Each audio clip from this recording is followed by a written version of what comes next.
The following is a production of Fenix Media. The views expressed do not necessarily represent those of the company or its advertisers and may contain language that's unsuitable for younger listeners. Laugh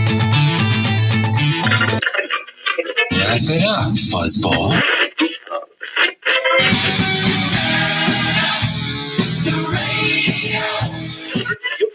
I'm about to do to you what Limp Bizkit did to music in the late 90s.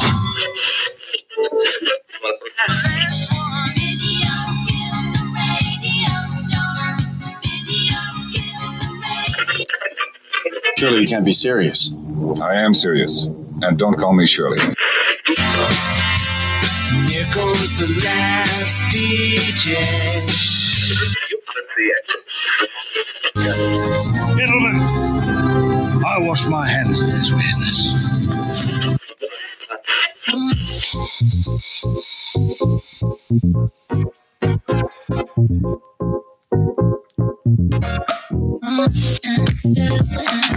Hello, everybody, and welcome to another brand new episode of the Kristian Fenix Radio Show. It is Tuesday, April 20th. We are your daily dose of laughs and levity in a crazy, crazy world. I'm joined by my co-host, Mr. Tony Sanfilippo. Tony, how you doing today? Hey, wow, man. Happy 420, man. No, I'm doing good, man. How are you doing this morning? Doing well. Not slept in, but got to bed a little early, slept well, and looking forward to a full week of shows for you guys. Nice. It's going to be a good week. Yeah, full week minus Monday, of course, but 4 days. Right. Well, folks, let's go ahead and kick things off the way we do each and every day with a question for my co-host. Tony, I'm going to ask you to put on your hypothetical hat. If you were a vandal going around slashing people's tires, what sort of evidence would you not want to leave behind? Anything with DNA that'll trace it back to you. That would be probably the way to go. Exactly. And, I would include maybe fingerprints in that. Well, this one takes this to a whole new level. A couple in Maricopa woke up to their tires slashed and a severed finger in the driveway on Thursday morning. I literally have been laughing all day because if I don't, I might cry, said Francesca Wickoff. The truck belongs to the Wickoff family.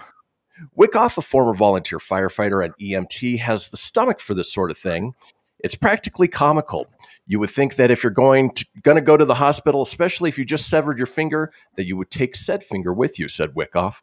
Wickoff believes the tire slasher cut her back tire, then cut his finger off on accident.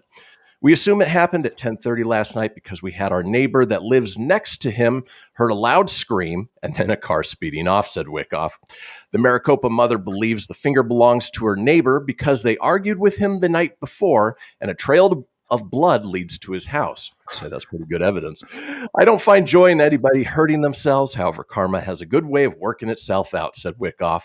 On Monday, Maricopa police confirmed to Arizona's family that the suspect involved in the incident was indeed the neighbor, Kevin Johnson.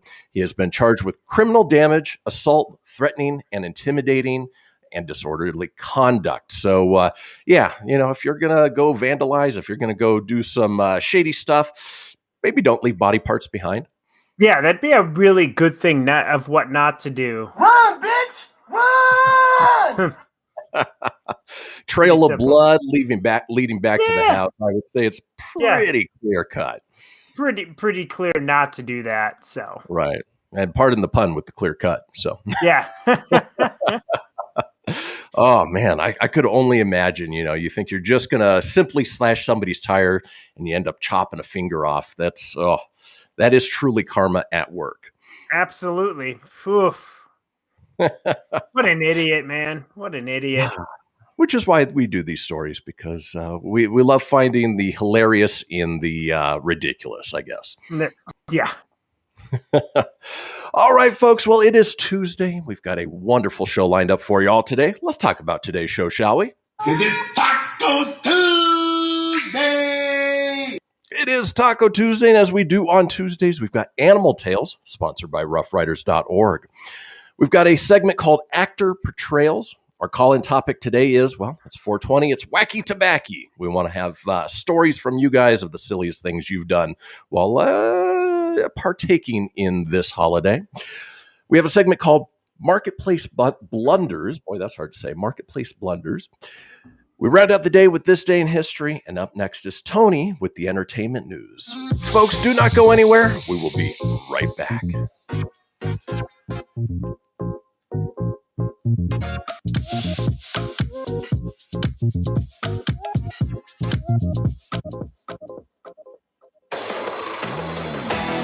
Behold, my precious. Ooh, let me tell you something right here. It's the Loot Crate subscription box, yeah, full of exclusive loot, fun surprises delivered to your door every month. Just pick up your favorite geeky genre, Daddy. From the original Loot Crate DX collectible boxes, dude. Cowabunga! To the Loot Gaming video game box. Woohoo! Yee-hoo! Wowzers! With kits starting as low as $11.99 per month, there's a box just about for all collectors. To get your geek on, head over to phoenixmedia.us/Loot Crate and claim your exclusive offer. That's FENIXmedia.us/Loot Crate. Great Scott! Snap into a Loot Crate, dig it? I spend a lot of time in the backyard, and I'm the center of attention at summer barbecues. In '96, I made some of the tastiest s'mores. And in '09, it was me, your backyard fire pit, that accidentally started a wildfire when a summer breeze carried one of my embers into some dry brush. Spark a change, not a wildfire. Visit SmokeyBear.com, brought to you by the U.S. Forest Service, your state forester, and the Ad Council. Only you can prevent wildfires. Hope you enjoyed your meal.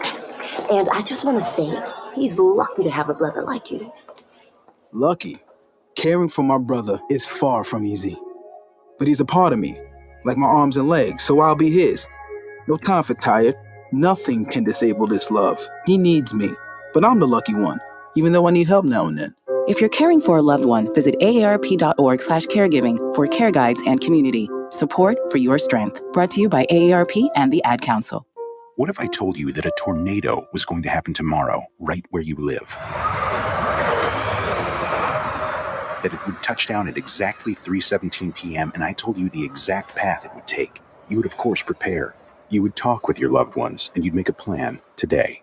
It's true, I can't tell you a tornado will strike tomorrow, but shouldn't you have a plan anyway?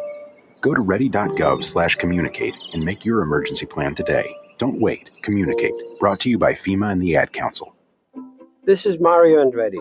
You know me as a race car driver, but I'm also a Meals on Wheels volunteer. I've raced against the sport's biggest personalities, but I've never met more vibrant, amazing people than the seniors served by Meals on Wheels. You can make a difference by dropping off a hot meal and saying a quick hello. So, America, let's do lunch. Volunteer your lunch break at americaletsdolunch.org. This message brought to you by Meals on Wheels America and the Ad Council. You're listening to Fenix Media. Listen live and explore more great shows at phoenixmedia.us.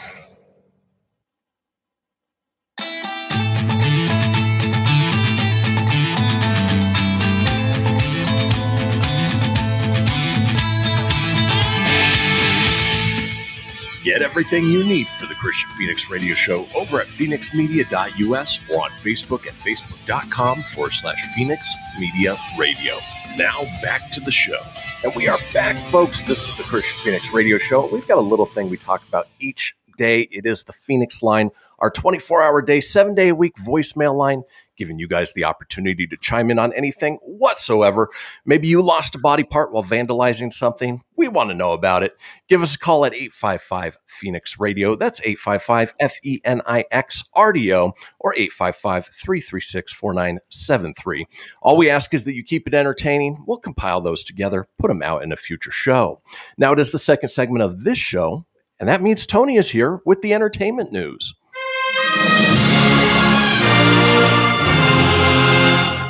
Good morning, everybody. It is 4:20, and here is your Filippo Fast Five. John Cameron Mitchell to play Tiger King Joe Exotic in NBCU limited series with Kate McKinnon. Who's John Cameron Mitchell? Any idea? I have no idea. You know what's funny is I actually have an article in there for that. I didn't realize to put it in a Fast Five in that, but I have no idea who that guy is. So maybe I'll tell you if we get to the article. Alma Wahlberg, mother of Mark Wahlberg and Donnie Wahlberg, is dead at 78. Snoop Dogg, Ice Cube, E40, and Too Short debuted as supergroup Mount Westmore. Alex Smith, reigning NFL Comeback Player of the Year, has decided to retire from football at age 36. And MLB The Show 21 is now out on the PS5 and Xbox Game Pass. You can download it now. I'll probably just do it after the show. But yes, I did download that last night. I played a little bit. It's awesome. Nice. Good stuff there. Okay, so we roll into the box office, and I apologize, I'm looking down. I'm trying not to run too much off the computer because I think there's some weird connection issues again. So I'm going to try not to draw any unnecessary from there. And so if I'm looking down a lot, it's me reading my notes. Just no worries. So far, so good. Yeah.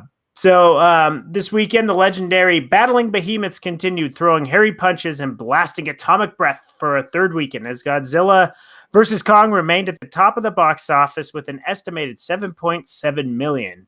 The king-size SmackDown sequel, directed by Adam Wingard, has pounded its way to a domestic total of 80.5 million since it first hit theaters on March 31st. The $200 million Warner Brothers Monster Mash, also featuring humans like Alexander Skarsgård, Millie Bobby Brown, Rebecca Hall, and Brian Tyree Henry, has rumbled to a worldwide total of 390.2 million. Wow. Clearly to say it is doing very well. And wouldn't be surprised if you saw more Titan-esque movies here in the future. So definitely. The rest of the chart didn't feature too much activity, with the R-rated thriller Nobody again in second place over its fourth weekend with 2.5 million, barely dipping from last week's figure. The $16 million action movie with Bob Odenkirk from Better Call Saul now has a domestic total of 19 million and 34.5 million worldwide. Still in third place was the supernatural thriller The Unholy with 2.06 million on its third weekend. The PG-13 horror movie produced by Sam Raimi and starring Negan, aka Jeffrey Dean Morgan, has a domestic total of 9.56 million. Raya and the Last Dragon was in fourth place once more with 1.9 million, taking the PG-rated Disney animated fantasy to a domestic total of 37.6 million and just short of $100 million worldwide after 7 weeks. We have no idea what the streaming premium has brought in on that, but doing quite well in theaters. The PG-rated animated... wow, that was hard to say. The PG-rated animated live-action comedy Tom and Jerry was in fifth place with 1.09 million. After 8 weekends, the Warner Brothers release has domestic total of 42.5 million and 105.3 million on a reported cost of 79 million. So, needless to say, it made money. It did well. Doing pretty well, yeah. Yeah, so good job for that. Sixth place was the sci-fi drama Voyagers, bringing in 790,000. The faith-based Mira Sorvino drama, The Girl Who Believes in Miracles, held seventh place with 591,000. In eighth place, the new horror movie In the Earth, which I'm sure we would have covered on Pop Culture Kaboom. I've never heard of that movie. With an opening of 506,000. Critics, the Benedict Cumberbatch, I almost went Braun Burgundy on you. The Benedict Cumberbatch spy drama, The Courier, was in ninth place with 462, and The Croods round out the top 10 as it popped back in there with 310,000, bringing its world total to 163. This coming weekend, I smell a new box office champ. Mortal Kombat will be out this Friday, so... should be good. I was able to get out this weekend and I caught Kong versus Godzilla. It was actually quite enjoyable for what it was. So yeah, definitely something you have to see in theaters. Big sound, big action, just a lot of fun. Yeah, I really enjoyed that. I'm looking forward to catching Mortal Kombat. That'll probably be my next one. I tried to catch Nobody yesterday, but again, the way they play the movies here in Fort Collins, it's only twice a day, so kind of hard to squeeze it in if you have other stuff going on. So and get out. Yeah, and we had the dumb snowstorm yesterday, which thank God the sun is out. Hopefully it melts it all away. Marvel's Shang-Chi dropped a trailer and poster yesterday. So you check that out. The studio surprised Simu Liu, I hope I'm saying his name right, who stars as the hero in the upcoming MCU movie with a birthday present in the form of a teaser trailer and Shang-Chi and the Legend of 10 Rings. Oh, for Shang-Chi and the Legend of 10 Rings, which will be out September 3rd. The trailer shows Liu in action as the master of Kung Fu, confronting the past he thought he had left behind before getting drawn into the 10 Rings organization. On Twitter, Liu also shared a teaser poster for Shang-Chi featuring his character suited up in costume. In the image, he supports a distinctive red and black outfit with a tactical design perfect for combat. He's pictured with fists firmly clenched, ready to take on any adversaries, including his father, Wenwu, the leader of the 10 Rings terrorist group. Known as the Mandarin. Ooh, so this should be a really good movie. If you guys check it out, you could go to Proton Pack page. We have the trailer up on there. You can also just go to YouTube if you really wanted. So not hard to find the trailer out there. So check it out. I don't know much about Shang-Chi, so I can't really tell you much more other than it looks like an awesome trailer. We did a reaction video on Proton Pack, which drops later today. Shameless plug there. What do you think so far of that? It looks exciting. You know, it's sort of along the lines of Guardians of the Galaxy, where Marvel's taken this sort of obscure character that nobody really knows and thrust him forward. And my guess is it'll do well. You've got Aquafina in there, who serves as sort of the comic relief. And then we get sort of a true Mandarin as opposed to the Trevor Slattery retconned Iron Man 3 version that people seem really disappointed in. Yeah, he was a disappointing one. Well, this one's not a disappointing story. I'm Batman. Looks like Michael Keaton is officially returning as Batman in The Flash. His publicist confirms this after hinting that he is hesitant to join due to the concerns about COVID-19. Michael Keaton's officially been confirmed to reprise his role as Batman opposite Ezra Miller's Barry Allen. Keaton's talent agency ICM Partners confirmed the news today to The Wrap. The long delayed Solo movie began production today. Director Andy Muschietti announcing the kickoff on Instagram. Keaton voiced some ease at the prospect of joining the Flash solo film in March, expressing concern over scheduling and COVID-19 transmission in the UK. He said, "I keep my eye more on the COVID situation in the UK than anything. That will determine everything. That's my first thing about all projects. I look at it and go, is this thing going to kill me literally? And if it doesn't kill me, then we'll talk." Keaton's involvement in The Flash brings the movie's tally of Batman to 2, with Ben Affleck also set to reprise his role as Bruce Wayne in the movie. The film is expected to confront DC's Multiverse, with the story planned as a new take on the Flashpoint storyline. So, awesome news. Michael Keaton, definitely one of my favorite Batmen of all the characters to play it. It'll be interesting to see what other Batmen show up in this movie. What's your take on it? I know you're big on the Flash and everything. You know a lot more about this than I do. Yeah, it's going to be exciting. They're taking on the Flashpoint storyline, which normally was, sort of an alternative retelling of the Batman saga, where Bruce Wayne died. Thomas Wayne took up the Batman mantle and Martha Wayne became the Joker. Doesn't sound like they're quite going that direction, but it'd be nice to see Michael Keaton's Bruce Wayne as sort of a mentor, and maybe he'll get his own Batman Beyond spinoff as a mentor to Batman Beyond. That would be awesome. That would be good, man. Anything Batman's good. We also have The Batman coming out, so good time to bust out the Caped Crusader there, huh? Exactly. Should be good. So going back to what I said in the Fast Five with the Tiger King, I didn't realize I had the article and a part of it, but over a year since Netflix Tiger King docuseries took the world by storm, the dramatizations of the story are still in the works, and one just took a big step forward as Variety reports that Tony Award-winning actor John Cameron Mitchell has been tapped to play the role of Joe Exotic. So there you go. He's a Tony Award-winning actor, but it still doesn't say what he's done. Right. So it says Saturday Night Live alum Kate McKinnon will appear as Baskin opposite him in the series. She's also serving as the executive producer. I really have no idea who this guy is. This is just going to be NBC's take on the whole thing. There's also a CBS television studio still developing a series with Nicolas Cage attached to play Joe Exotic.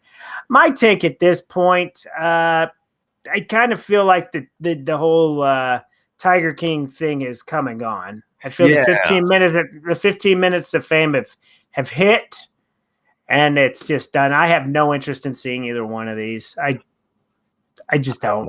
If they make especially the Kate McKinnon one, a true comedy, just sort of an outlandish, funny thing, it might be worth checking out.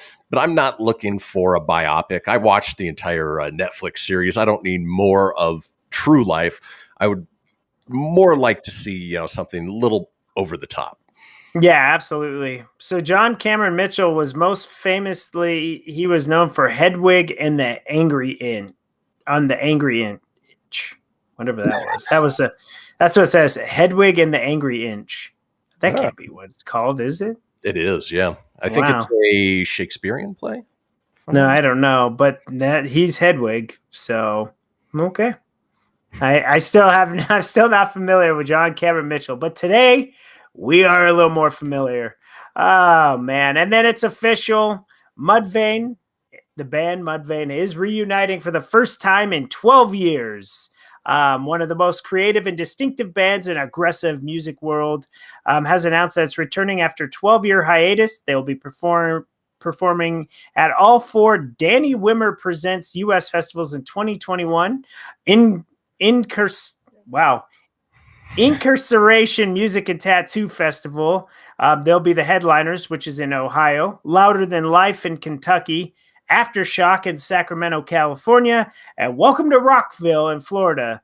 The dates mark the band's first show since 2009, and it's their only dates this year. So pretty damn cool. So if you guys want to know the dates, the Music and Tattoo Festival will be September 10th through the 12th at Ohio State Reformatory in Mansfield, Ohio. Louder Than Life will take place September 23rd through 26th at Highland Festival Grounds at the Kentucky Expo Center in Louisville. Aftershock revealed their mystery band, it being Mudvayne. They'll be performing Saturday, October 8th at Discovery Park in Sacramento, California. And Welcome to Rockville takes place November 11th through 14th at Daytona International Speedway in Daytona Beach, Florida. So you could go to the website, look at that. So if you're excited for Mudvayne, let us know below. Kind of feel like Chad Gray had no point at this point, right? Like exactly. His band Hell Yeah is pretty much done. Why not go back to what you know? Yeah, I'm glad to see they're back together. Tony, you might have to make a trip out here in October. We'll go over to Aftershock on. We'll see. It said the tickets are all pretty much sold out already. Oh, all right. Because I think they're honoring passes from last year's Aftershock. So gotcha. Sorry, the little laptop smack there. With that being said, we have we have less than a minute for birthdays. They'll be real fast. It's your birthday. George, oh my. George Takei is 84. Jessica Lange turned 72. George McFly, a.k.a. Crispin Glover, is 57. Lost my process. Andy Serkis also turns 57. Carmen Electra is 49 and still looking fine. Well, at least in that picture. Creepy Clint Howard is 62. And whoa! Joey Lawrence is 45. That's your celebrity birthdays for 420. Happy birthday. Well, folks, that does it for the entertainment news. When we come back, it is Tuesday, and as we do on Tuesdays, Animal Tales, sponsored by roughriders.org. Don't go anywhere. We'll be back after these messages. After these messages, we'll be right back.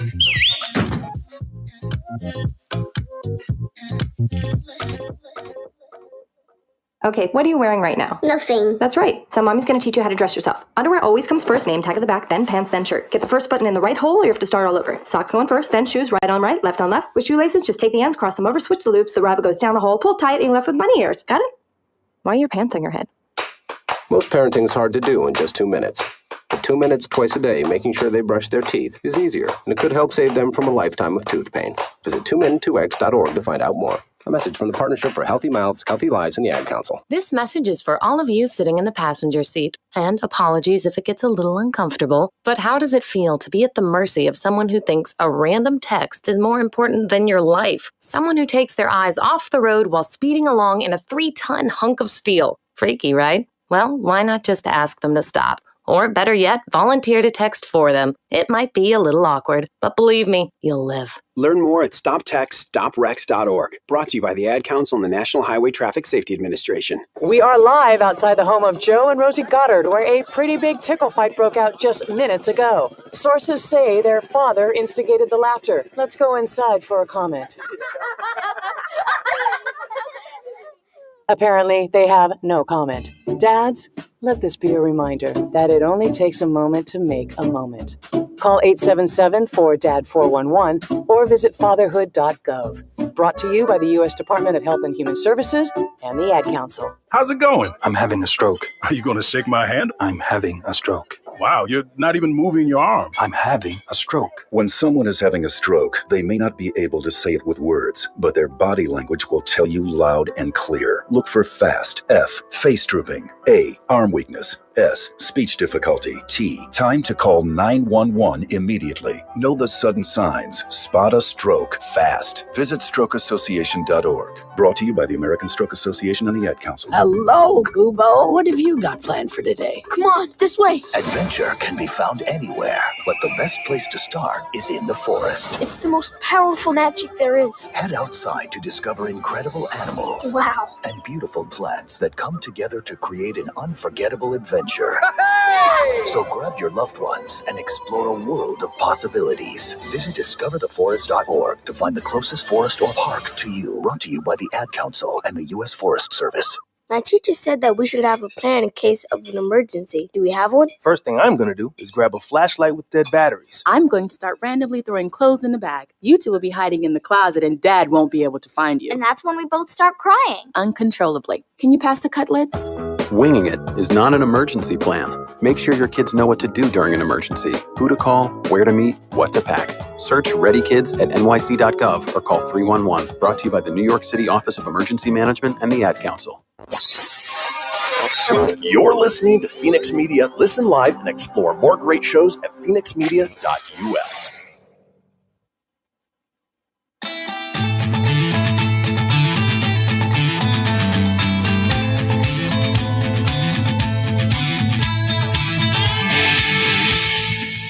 Get everything you need for the Kristian Fenix Radio Show over at phoenixmedia.us or on Facebook at facebook.com/Fenix Media Radio. Now back to the show. Indeed. This is the Kristian Fenix Radio Show, and we are all over social media with many of you watching us as we speak on Facebook Live or YouTube Live. Now, if you want to get a hold of me on social, I'm available at facebook.com/Kristian Fenix Radio. That's Kristian with a K, Fenix with an F, radio, of course, with an R, or on Instagram and Twitter at Fenix Media Radio. Tony's available at facebook.com/Tony.Sanfilippo. That's SANFILIPPO.94, though that may be changing here soon. Or on Instagram at Tony.Sanfilippo81. Now, being that it is Tuesday, and as we like to do on Tuesdays, we've got Animal Tales sponsored by roughriders.org. Now, Rough Riders is a local 501c3 nonprofit dog rescue dedicated to the transport of dogs from the rural outlying shelters where they may not have a chance, transporting them in here to the local metro, more populated area where we work with local nonprofits, local shelters, and rescue groups to find them homes and give them a second chance at life. Now, if you want more information or you want to donate to Rough Riders, head over to roughriders.org. That's RUFF Riders.org, or on Facebook at facebook.com/Rough Riders Saves. And without further ado, here's Animal Tales. Dogs and the cats, they take up the middle where the honeybee hums and the cricket fiddles, the donkey brays and the pony neighs, the old great badger sighs. Listen to the bass, it's the one on the bottom where the bullfrog croaks and the hippopotamus moans and groans with the big to-do, and the old cow just goes moo. The old cow just goes moo. Well, our first story in Animal Tales. Man's best friend is not a bear's best friend. Typically, people probably don't adopt terriers to act as guard dogs.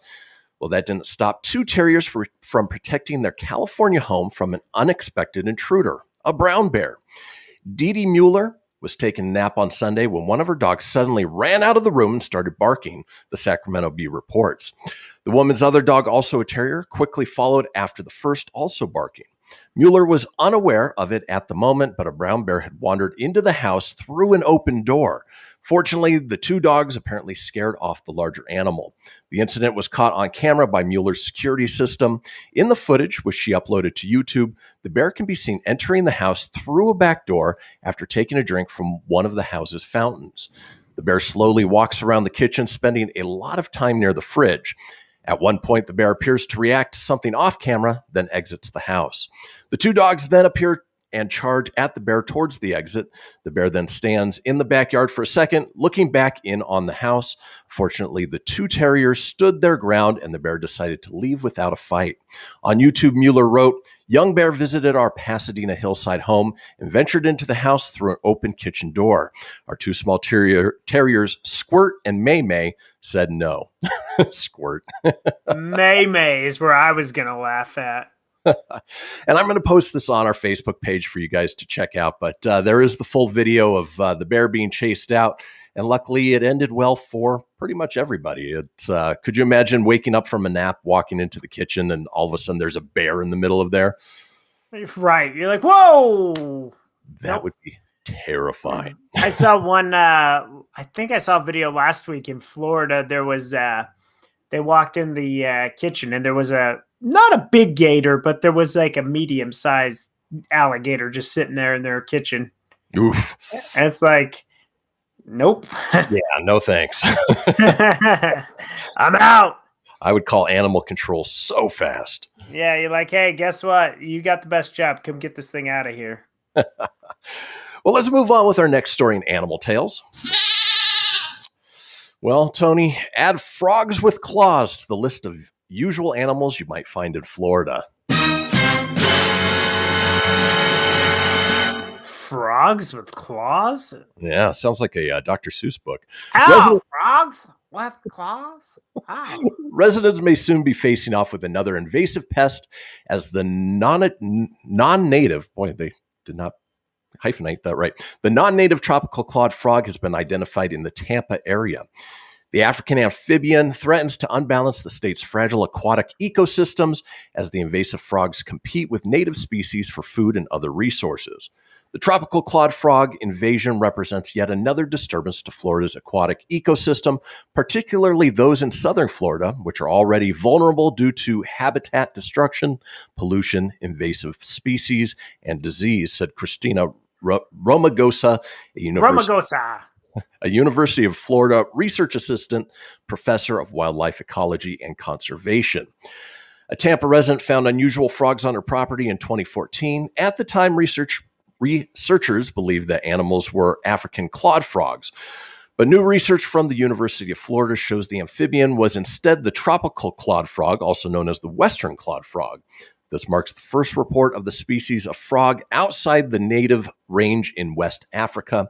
Experts aren't sure whether they will continue to spread into other parts of the state. So, Tony, I don't know if you saw any clawed frogs when you were down in Florida, but apparently they are not native and they pose quite the risk.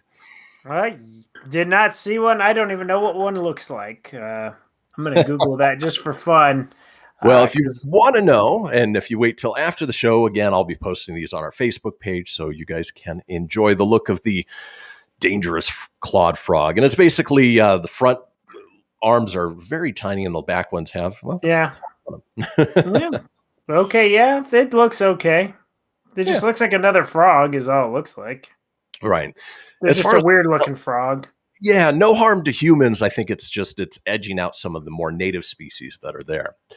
Well, let's move on with our final story in Animal Tales. Chewbacca quantifies as an animal, right? Yeah. All right. So they refer to him as a big giant dog most time, right? Exactly. There you go. Well, this one, it's more of the same from a group that, while I think they've got good intentions, they overreach every once in a while. Outspoken animal rights group People for the Ethical Treatment of Animals, also known as PETA, has put up a billboard near the main office of Hickman's Family Farms, blaming meat and egg eaters for the deaths of more than 165,000 chickens. In memory of the chickens killed nearby in a fire, the black billboard reads, "If everyone were vegan, it would never happen." 2 of Hickman's 10-lane barns at its Arlington facility caught fire on Saturday, March 6th. The farm confirmed that about 165,000 egg-laying hens died. The Hickmans said at the time that they hoped to rebuild. Both local businesses and out-of-state companies rallied around the family-owned business. PETA, however, would rather Hickman's and businesses like it shut down. It announced plans for the billboard just a few days after the fire. Every hen who died in that fire was a thinking, feeling individual who found themselves crammed into a filthy shed and exploited. Tracy Ryman, a PETA spokesperson, said in a news release, "If PETA's billboard encourages just one person to break their egg habit, we'll have done something good for some hens and for that human." Again, I think their intentions are good. I think the methods that they take are overstepping in some cases. And when it comes to it, we as humans are not meant to be vegans. We are omnivores. That is my personal opinion. I know you probably share the same tone. And a purely plant-based diet can't be sustainable. I dated one vegan, but she got grumpy a lot. So it's because she was always hungry, I'm sure. Yeah, probably. Yeah. It explains a lot. So exactly. Well, folks, that does it for Animal Tales. When we come back, we've got actor portrayals. So don't go anywhere. We'll be right back.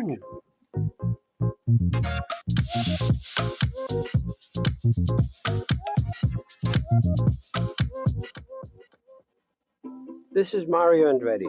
You know me as a race car driver, but I'm also a Meals on Wheels volunteer. I've raced against the sport's biggest personalities, but I've never met more vibrant, amazing people than the seniors served by Meals on Wheels. You can make a difference by dropping off a hot meal and saying a quick hello. So, America, let's do lunch. Volunteer your lunch break at americaletsdolunch.org. This message brought to you by Meals on Wheels America and the Ad Council. People been saying to your friend, get a different face, and posting on their feed, they're super ugly. The things they say to them online are cruel and they're not true. So tell your friend, I'll stand up for you. Don't worry, I know what to do. Know someone being bullied online? You can be a witness and make a difference by letting the world know it isn't cool and by letting your friend know you care. Learn more at eyewitnessbullying.org. Brought to you by the Ad Council. Hope you enjoyed your meal. And I just want to say, he's lucky to have a brother like you. Lucky? Caring for my brother is far from easy. But he's a part of me, like my arms and legs, so I'll be his. No time for tired. Nothing can disable this love. He needs me, but I'm the lucky one, even though I need help now and then. If you're caring for a loved one, visit aarp.org/caregiving for care guides and community. Support for your strength. Brought to you by AARP and the Ad Council. Allison is perfect. I mean, she'd never tell you that. She's humble and perfect. She likes everyone. She even likes her untidy roommate's weird guinea pig. Allison, wait, are you texting and driving? Allison, no. That's the exact opposite of what I was just saying about you. Why, Allison? Why? Texting and driving makes good people look bad. Visit StopTextStopWrecks.org, brought to you by the National Highway Traffic Safety Administration and the Ad Council. I'm Paul George of the Indiana Pacers. When I was 6, my days were spent playing basketball. When I was 6, my dream was to make it to the NBA. When I was 6, my mom had a stroke. So I want you to learn to spot a stroke fast. F-A-S-T. F, face drooping. A, arm weakness. S, speech difficulty. T, time to call 911. I'm Paul George. Spot a stroke fast. Visit strokeassociation.org. Brought to you by the American Stroke Association and the Ad Council. My name is Lola Silvestri, and I'm going to be 95 this year. I was very independent. I fell, and I had to have Meals on Wheels. America, let's do lunch. 1 in 6 seniors faces the threat of hunger, and millions more live in isolation. Drop off a hot meal and say a quick hello. Volunteer for Meals on Wheels by donating your lunch break at americaletsdolunch.org. This message brought to you by Meals on Wheels America and the Ad Council. You're listening to Fenix Media. Listen live and explore more great shows at phoenixmedia.us.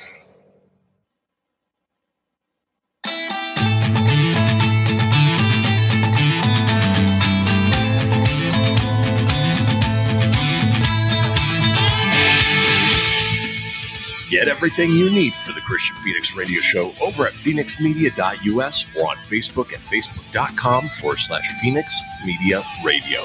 Now back to the show.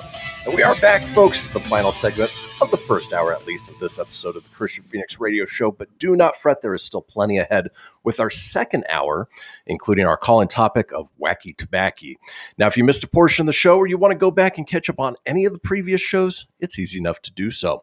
Head over to phoenixmedia.us, click on the show's link, scroll on down to the Kristian Fenix radio show. From there, you can get video, you can get audio as well, or head over to wherever you get podcasts. Apple, Google, Stitcher, Spotify, Anchor Breaker, TuneIn, iHeart, Amazon, about 20 in all. While you're there, be sure to subscribe. That way you always have the latest episode. Leave a review. Let us know what you think. And tell your friends, because sharing is caring.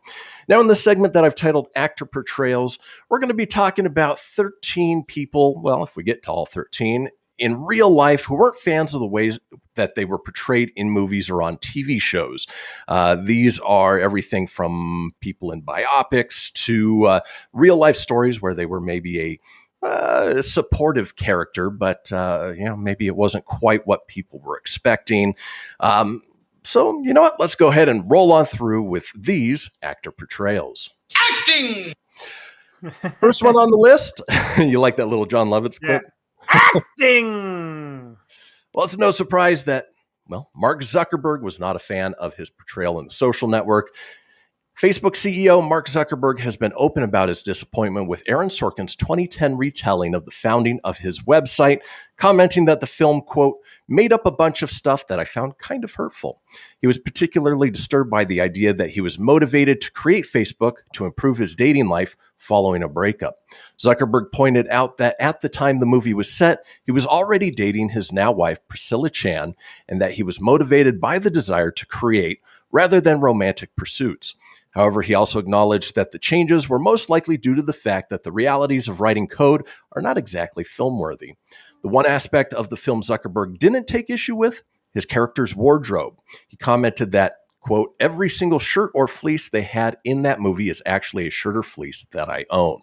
So it doesn't sound like he was too disturbed by the portrayal, but it is kind of true. You know, if you took beat for beat from real life, these movies would be extremely boring. So, they have to take a few creative liberties to energize the story a little bit and, punch up how an actor may have been portrayed. Oh, yeah. I mean, come on. We talked about, what were we talking about on Proton Pack maybe, but like board games, like Rock'em Sock'em Robots is going to be a movie. I don't know how you come up with a story about two like plastic robot characters. So you have to come up with some type of story. Exactly. You have to take a lot of creative liberties in that case. Yeah. Geez Louise, man. Well, let's keep rolling on talking actor portrayals. Acting! Another real life person who was not exactly satisfied with the way that they were portrayed in a film, Michael Oher from The Blind Side. Well, The Blind Side was a commercial hit when it was released in 2009, earning $309.2 million on a $29 million budget, but it may have caused financial consequences for its inspiration. The film follows Michael Oher, a homeless and traumatized boy who became an All-American football player with the help of a caring woman. A year after the film's release, Oher released a memoir, I Beat the Odds, From Homelessness to the Blind Side and Beyond.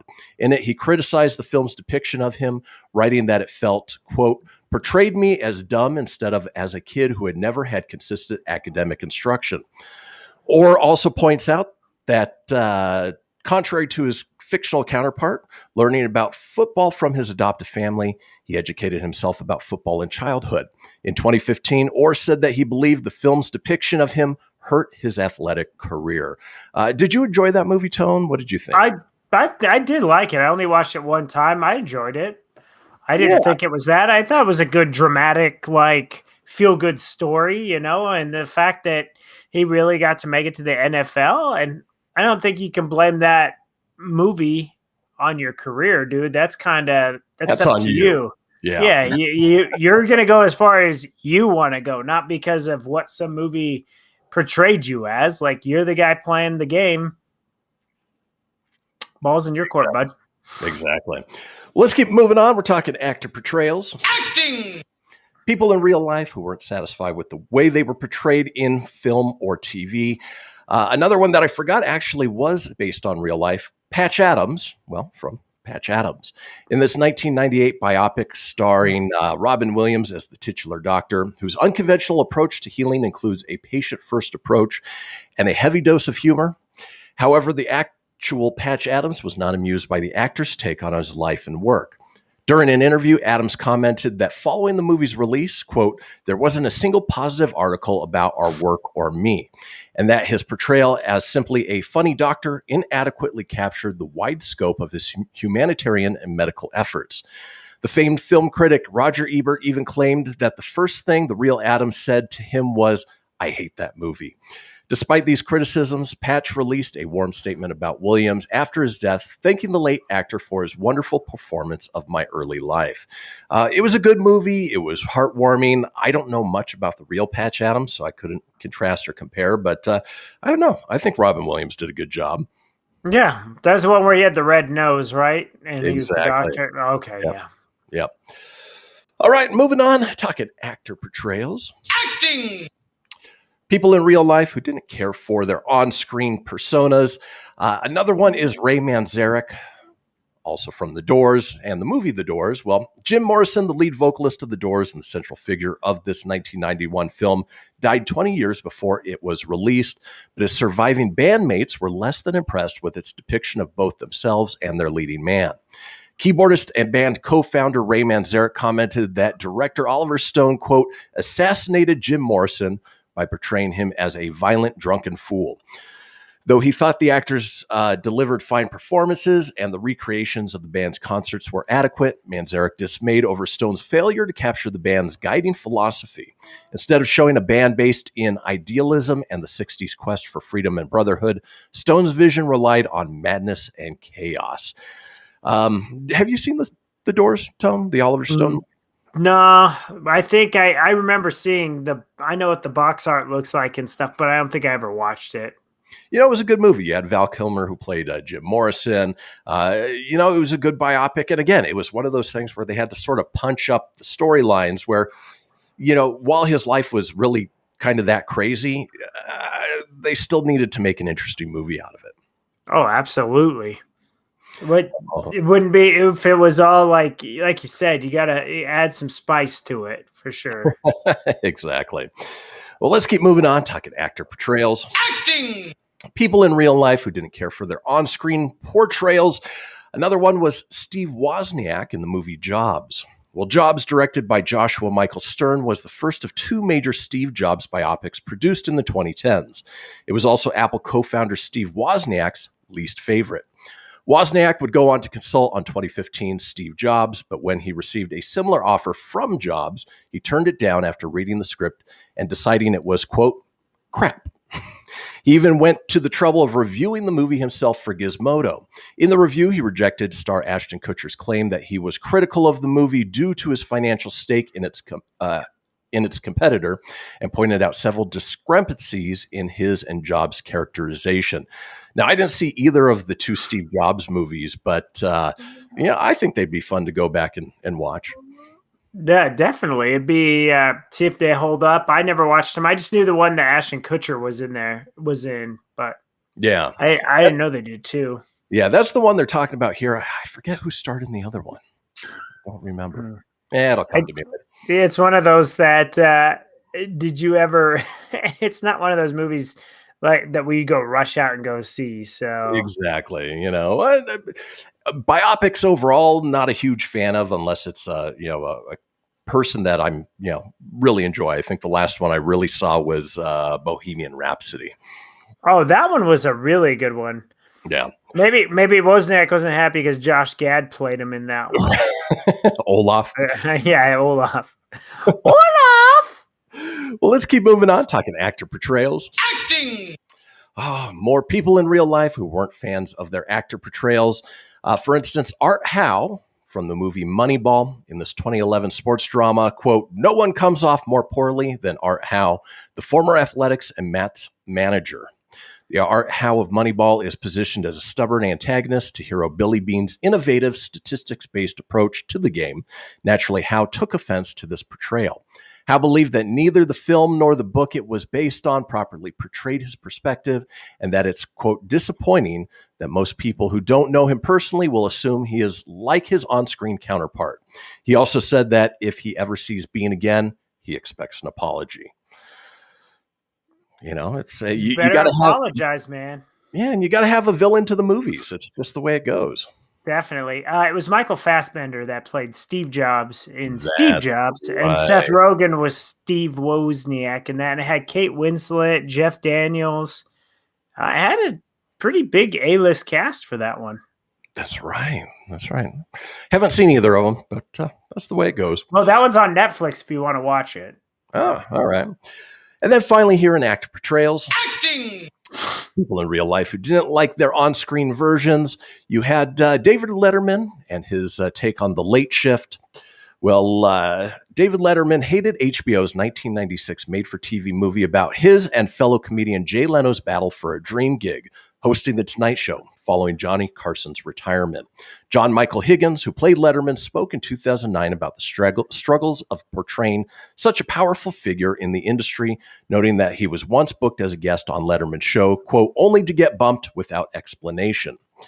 At the time, Letterman didn't mince words about the movie, calling it the biggest waste of film since My Wedding Photos, and comparing Higgins' performance to that of Psychotic Chimp. So needless to say, he really hated that version. He hated that movie, didn't he? Well, folks, that does it for the first hour of this episode of the Kristian Fenix Radio Show. But do not fret. We still have plenty ahead. Enjoy the long break. Listen to the news. Take a potty break. And we will see you guys, well, in about 7 minutes. 7.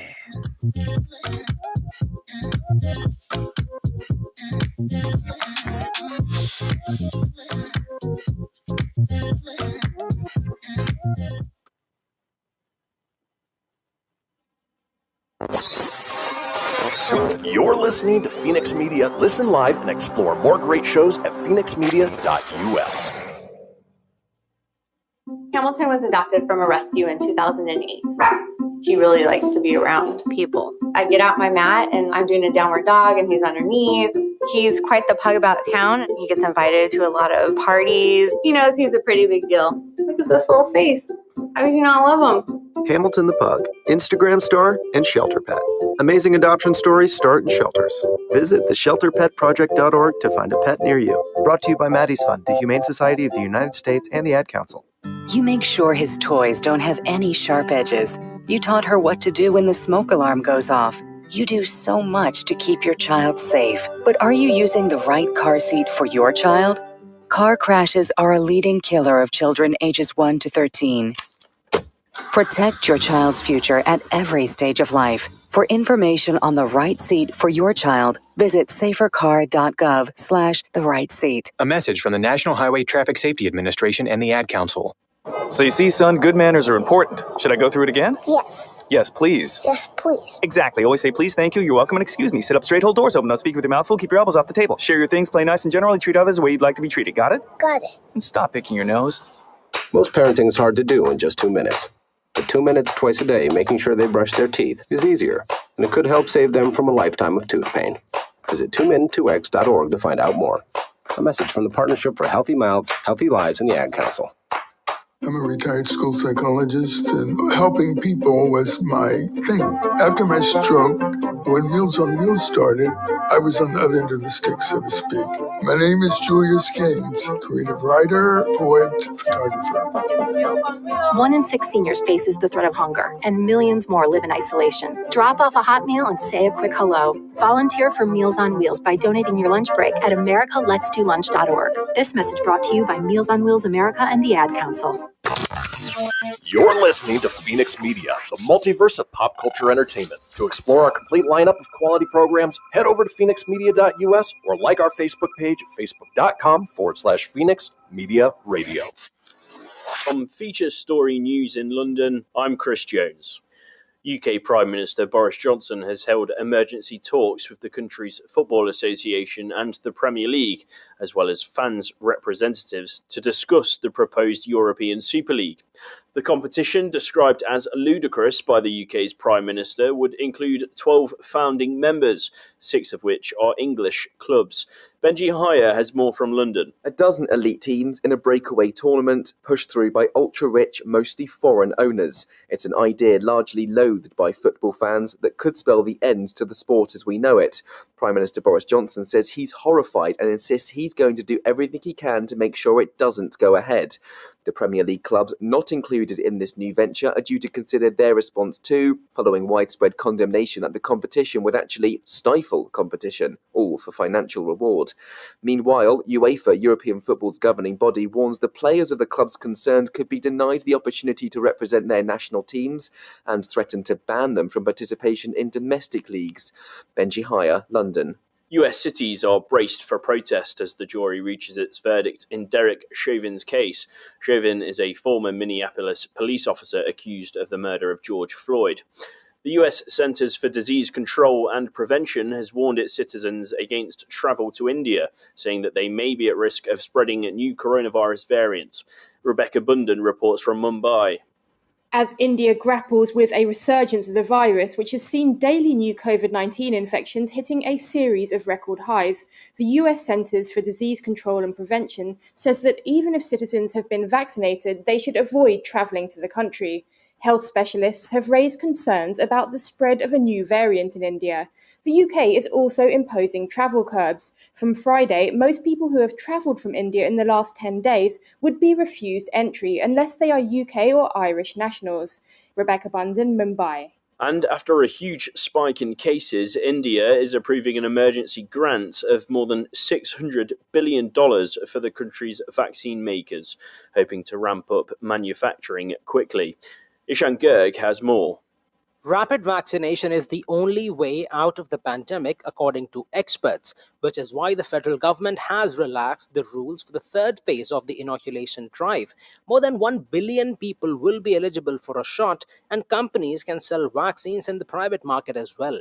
But boosting manufacturing here may not be enough to meet adequate demands, which is why India is also fast-tracking approvals for the Pfizer, Moderna and Sputnik V doses. The country recorded more than 250,000 cases on Tuesday and the highest death toll on record. Ishan Garg, New Delhi. From bureaus worldwide, this is FSN.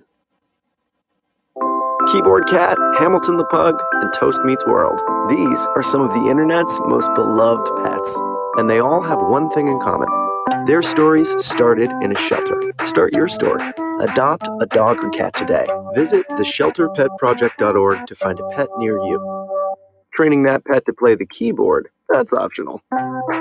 Start a story. Adopt a shelter or rescue pet today. Brought to you by Maddie's Fund, the Humane Society of the United States, and the Ad Council. Okay, what are you wearing right now? Nothing. That's right. So mommy's going to teach you how to dress yourself. Underwear always comes first, name tag at the back, then pants, then shirt. Get the first button in the right hole or you have to start all over. Socks on first, then shoes right on right, left on left. With shoelaces, just take the end, cross them over, switch the loops, the rabbit goes down the hole, pull tight, and you're left with bunny ears. Got it? Why are your pants on your head? Most parenting is hard to do in just 2 minutes. But 2 minutes twice a day making sure they brush their teeth is easier, and it could help save them from a lifetime of tooth pain. Visit 2min2x.org to find out more. A message from the Partnership for Healthy Mouths, Healthy Lives, and the Ad Council. How's it going? I'm having a stroke. Are you going to shake my hand? I'm having a stroke. Wow, you're not even moving your arm. I'm having a stroke. When someone is having a stroke, they may not be able to say it with words, but their body language will tell you loud and clear. Look for FAST. F, face drooping. A, arm weakness. S, speech difficulty. T, time to call 911 immediately. Know the sudden signs. Spot a stroke fast. Visit strokeassociation.org. Brought to you by the American Stroke Association and the Ad Council. The storks are bringing me a baby brother. We can do this together. All right, let's go. Storks know how to keep kids safe. Do you? But Oh my gosh, you don't know. I know. You don't.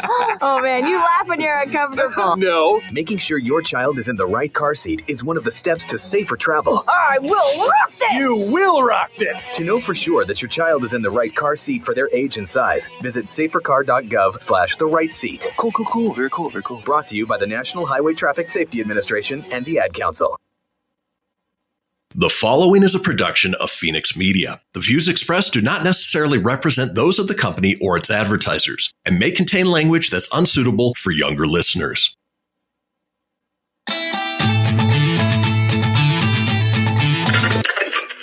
Laugh it up, fuzzball.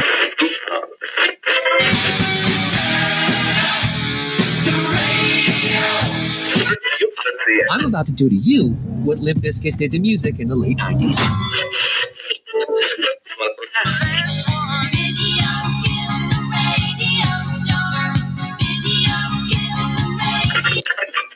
Surely you can't be serious. I am serious. And don't call me Shirley. Here goes the last DJ. Gentlemen, I wash my hands of this weirdness.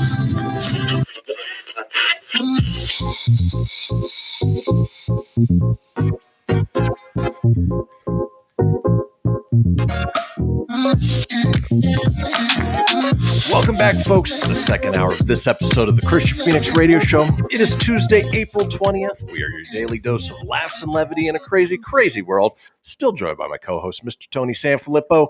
Tony, you ready for that fastest hour of the day? I sure am, man. Let's roll. Right on. I had to get myself some tea during the break. Dragging a little bit, so I need just that caffeine boost. But you know what? I'm ready. I think it's going to be a fun hour. Yeah, it should be a fast hour, man. I hope so. All right. Well, folks, this is the interactive portion of the show where we want to hear from you guys, the listeners and watchers, on our topic of the day, which is why we give it 24 hours in advance. Ask you to call the Fenix Line at 855-FENIX-RADIO. Of course, you could chime in live on our Facebook page at facebook.com/Kristian Fenix Radio. Just click into the live video there and comment in the comment section, or in the next segment, you can join us live, chat live via the Stereo app at stereo.com/Fenix Media. Well, today we are talking about, today's celebration, 420. 420 is International, I guess, Marijuana Day Hey, wow, man. for lack of a better term. And I don't know many people who haven't at least tried it at some point in their lives. And so what we're looking for are stories of silliness, wackiness, ridiculousness, when you have partaken in, the devil's grass, the wacky tobaccy, whatever you choose to call it. Tony, I'm going to go ahead and kick it over to you first. I know that in your adult life, it's not something you do, but back when we were teenagers, it was something that we had a little fun with. And feel free to share any sort of silly story that happened during the, using the wacky tobaccy. Well, I didn't do it much. So the first time I remember ever doing it was at a Queensryche concert at Red Rocks with my cousin's mom. She's not with my uncle anymore, but yeah, I remember that was the first time I had tried it. And then, but for wacky stuff, the one I'll have to go with when you and I became friends was we were at some girl Amanda's party, and I remember, drinking and partaking in the wacky tobaccy, and felt like I was on a carnival ride. Just felt like I was on a Ferris wheel. I was up and down, and it was just a lot. And then when you and I left that party, I remember you got super sick. Well, yeah, you're about to steal mine. So, is that yours? Oh yeah. Oh, Go okay. ahead. Well, you share it, because I mean, I don't really have any fun weed stories just because I don't really ever smoke weed. I mean, the last time, I mean, it's not even appropriate for radio, so I'm not going to share it. But yeah, I don't have anything entertaining because yours is. It sounds like yours is going to be the one I was going to say because it's the only wacky thing I've had. Because everything else it's been few and far between. It used to be old school. Step on a soda can, poke holes, and that was that. So I don't really have any good weed stories, which sucks because it's not my thing. That's okay. Yeah, it was back in a previous life, and yeah, that's all right. It's not everything is hilarious, but yeah, the one that I was going to share is that when you and I first met, hung out, and really what sort of solidified us, becoming such good friends is, we were hanging out at a party, had a whole bunch to drink, partook in the Wacky Tobaccy a little bit, and as a result, got the munchies and decided, we were going to go visit the local donut shop. I ordered a dozen donuts for myself, ate all 7 dozen donuts, and we got back to your place, and we're having a good time, and then realized that the alcohol and the dozen donuts and all of that did not mix well. Luckily, there was a black trash bag nearby, and lost the dozen donuts, probably everything else I had eaten for the day. And in trying to figure out what to do with it, Tony, you graciously deposited it in your neighbor's yard. David Francis's backyard. And I think about that every time I go see my dad, and I look back in that backyard. I always think about that. Right? Could you imagine their expression when they found what was in that bag? Ugh. Hopefully, they just picked it up and was like, "What the hell is this? It's liquidy." Yeah, we're throwing it away. I was surprised they didn't say anything. I mean, it was pretty obvious it came from at least your yard. Yeah, it was one of those things, man. I don't recall if they ever said anything to my parents. I never got talked to about it. So right, knowing your parents, they probably didn't care much. So didn't probably think too much of it. Exactly. But folks, that's what we're looking for, are silly stories about partaking in the devil's weed, the wacky tobacco, cannabis, weed, marijuana, whatever you want to call it on this 420. So we are headed into the break, and when we come back, it is all about you guys. So head over to our Facebook page, comment there, or fire up the Stereo app. Find us at Fenix Media, and we will talk to you in just a couple minutes. Don't go anywhere.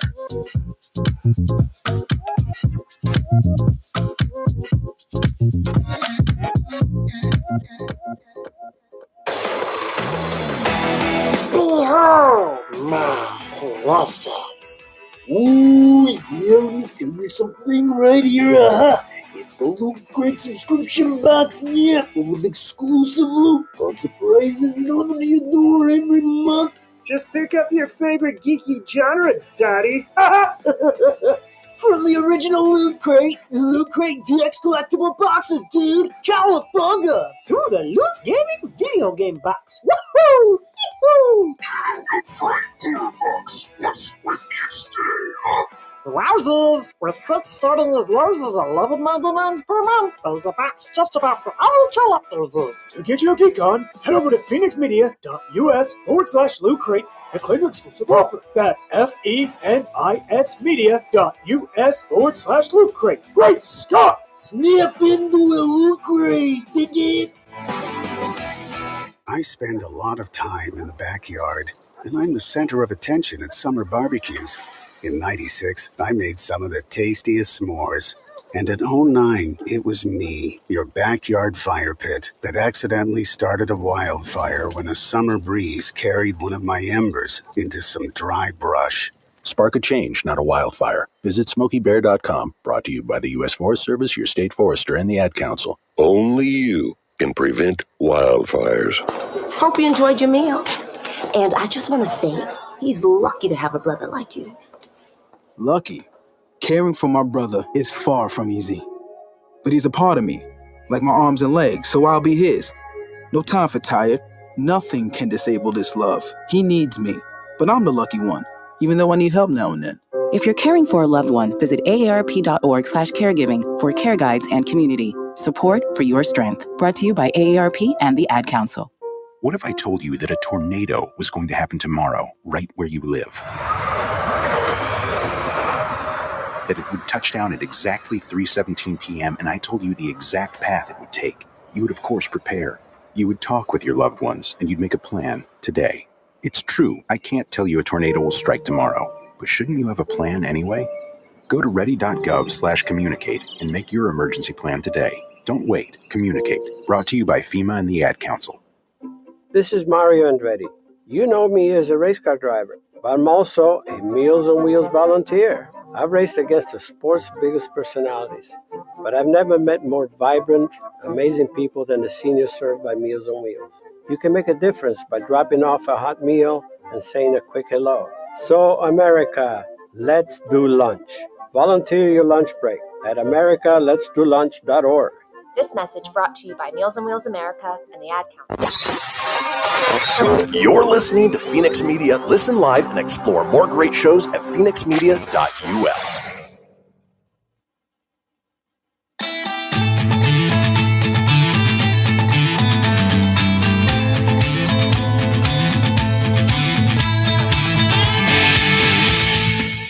Get everything you need for the Kristian Fenix radio show over at phoenixmedia.us or on Facebook at facebook.com/Fenix Media Radio. Now back to the show. We are back, folks. This is the Kristian Fenix radio show, and we're smack dab in the middle of the interactive portion of the show where we want to hear from you guys, the listeners and watchers, on our topic of the day.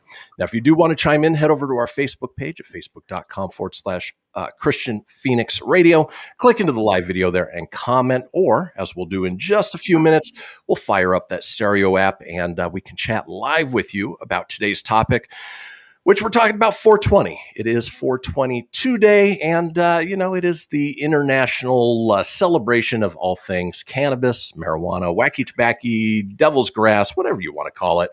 And so we're talking stories of, silly instances that involve, well, that substance. In most states, it is legal, so, talking about it isn't, illegal. And, I think, as I said in the last segment, everybody's at least tried it once. So, there's plenty of stories to go around. Now, Tony, I assume you reached out to the Fenix fans. I don't know how many of them have stories to share, but go ahead and let us know. Ooh, none. None. Stacy? No, she said it mellows her out. That's it. She's like, it just messes her. And then she's tried other things, but she said that we just mellows her out.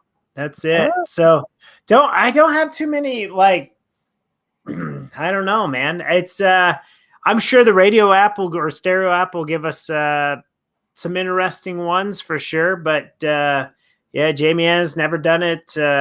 Really? Stacy hasn't smoked in a while. Mike and Lacey, they don't do it. Yeah, man, it's not a thing, I guess. That's all right. It just shows. And anymore, I think people that use it are when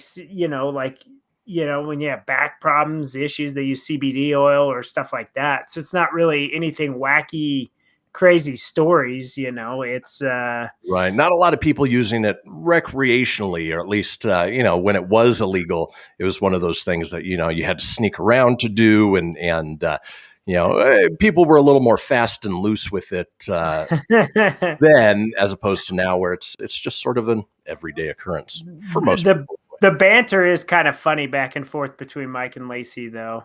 Is it? So, yeah, Lacey's like, I don't have any weed stories. And then Mike's like, you don't, Lacey? And then smiley face. And she's like, no, Michael, I was never a big pot smoker. Thank you.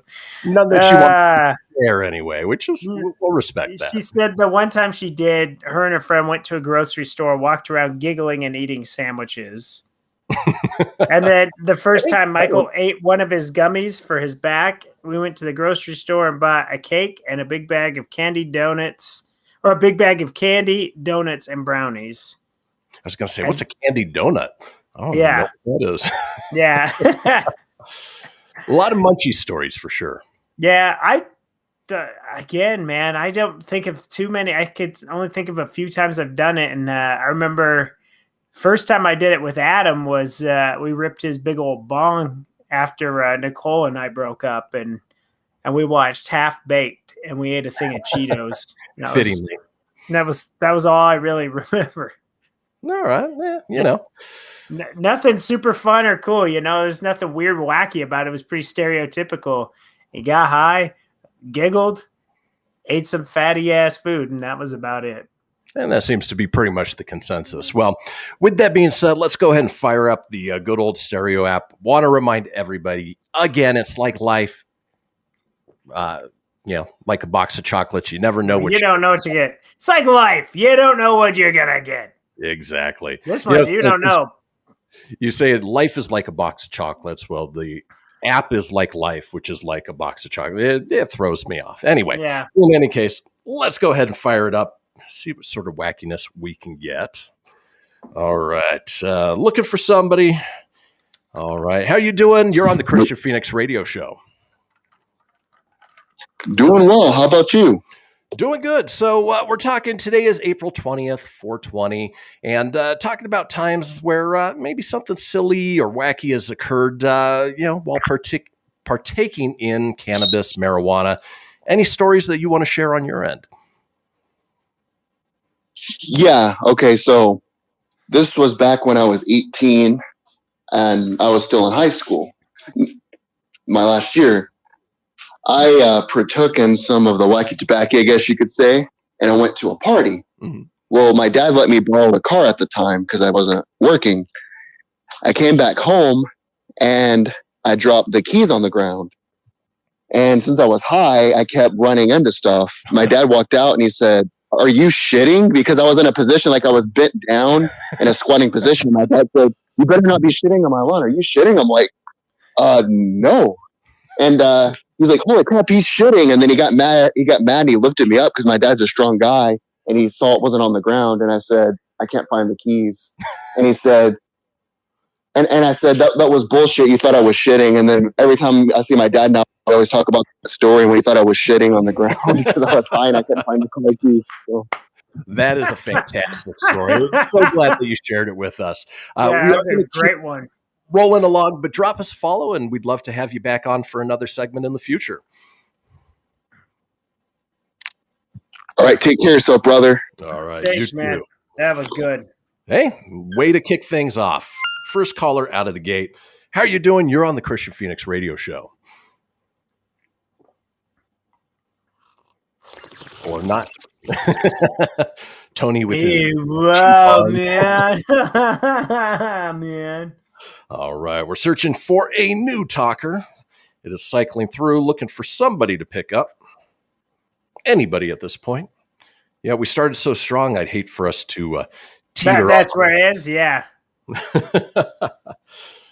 Boy, people are quiet today. Either that or maybe at 9:22 here local time, people are just going about their day and not spending. Hey, man, we're at breakfast, man. Pancakes. Either that or they are having a little too much fun here on 420. How are you? Nope.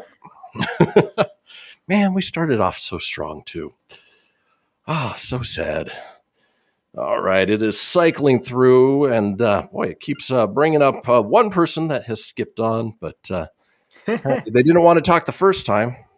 Why the second? Oh, no, well, it brought him back a few times. Brought him all the way back around.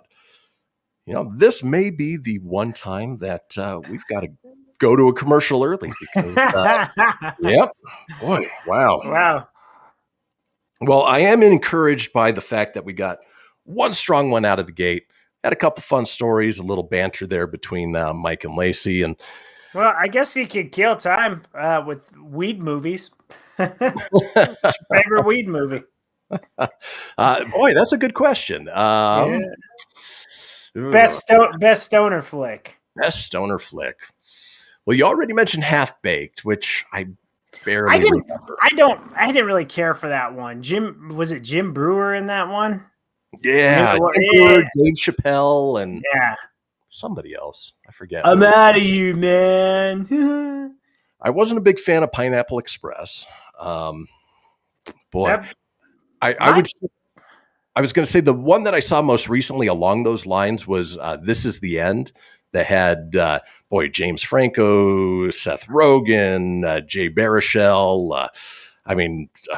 You name from that. This is the end. Yeah. Oh, it's funny. Friday just chimed in. I was going to say this too, but Dazed and Confused, fantastic stoner movie. That was a good one. Yeah. Get you later. And then they reminded me of a pot story. I can't believe I didn't think about this. This is a cool pot story, more so than a wacky, silly one. Okay. And this one involves you too. You remember when Papa Roach, before they were popular, then they came out and they opened for, it was supposed to be Kitty. They opened up for Seven Dust. Mm-hmm. And Papa Roach rolled in that little weird-ass van on the side because they're from Sacramento. Right.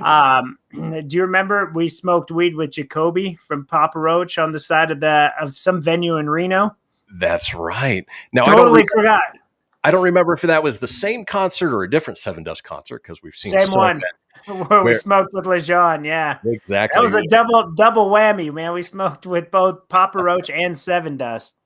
There you go. I can't believe we both forgot about that one because no, man, that's a good reminder from Lacey. Yeah, that was that's one of my claim to fames. Like, I'll shock some people sometimes. I'll be like, I smoked weed with the lead singer of Papa Roach. It sounds so far-fetched, but it wasn't. I mean, they were a local band out of Sacramento. They came over, filled in for Kitty. And what a dumbass band, Kitty. Yeah. But they weren't as big. That was a cool time. No, definitely not as big as they were at the time. And then it just triggered another weird time when I was a teenager. I was, it's now the Fillmore in Denver, but it was called the Mammoth a long time ago. And I came out, visited my uncle, and we went and saw Megadeth. It was during the Cryptic Writings tour. And my sister was there, and and we both got high, and I was so stupid high that when we were getting crushed up against the railing, we had to bail because my sister couldn't breathe. We went up to the rafters, which is now like their upper echelon seating up there. But there used to be stairs where you could go right up and just there. And the stage was not where it was. It was in a different part of the venue. But I remember hanging on some lights and it was like gremlins. Like all these lights started popping off. And then my sister and I took off a lot. It was intense, but I remember that at a Megadeth show, and I want to say it was 97 or 98. That there was you go, Tom. It just triggered, We just had to prime your pump a little bit for these stories. You had to go back to the heavy metal days, the hard rock days, man. Exactly. Well, folks, that does it for the interactive portion of the show. And, it was a little awkward compared to the normal ones that we have. But you know what? We made it work. When we come back, we've got the segment Marketplace Blunders. Tony's going to go ahead and hit that. Man, that's some chai tea, man. It's calming, bro. And we'll see you guys in a few minutes.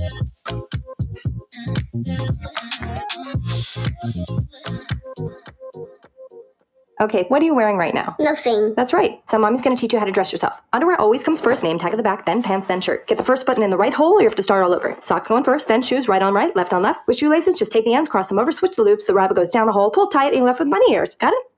Why are your pants on your head? Most parenting is hard to do in just 2 minutes. But 2 minutes twice a day making sure they brush their teeth is easier, and it could help save them from a lifetime of tooth pain. Visit 2min2x.org to find out more.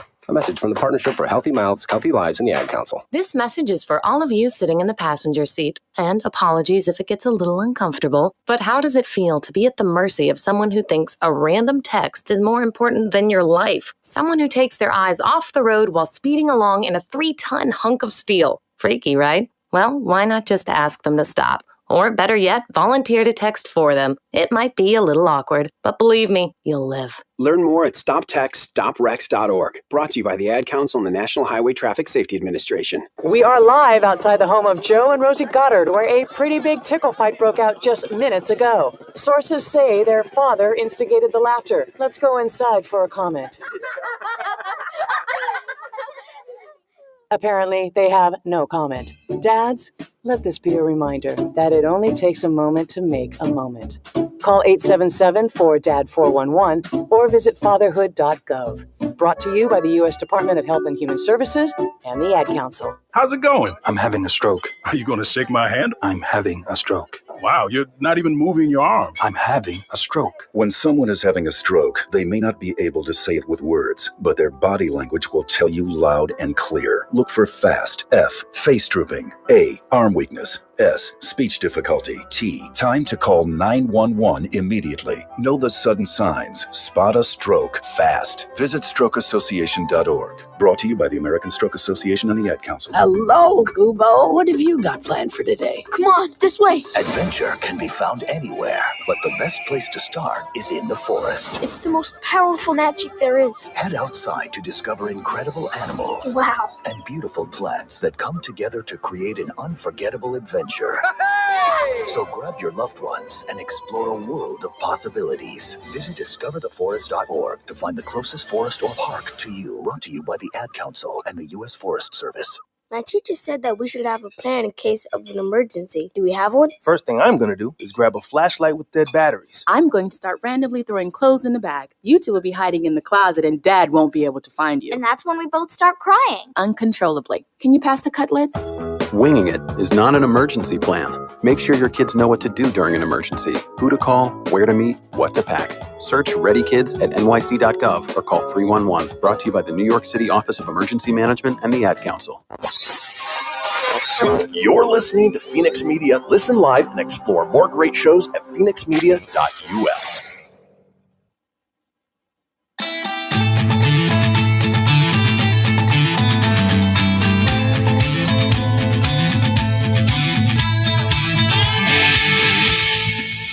Get everything you need for the Kristian Fenix radio show over at phoenixmedia.us or on Facebook at facebook.com/Fenix Media Radio.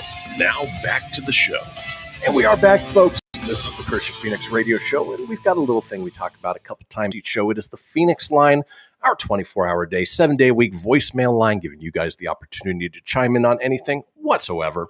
If you do want to call in, give us a call at 855-FENIX-RADIO. That's 855-FENIX-RDO or 855-336-4973 for the alphanumerically impaired.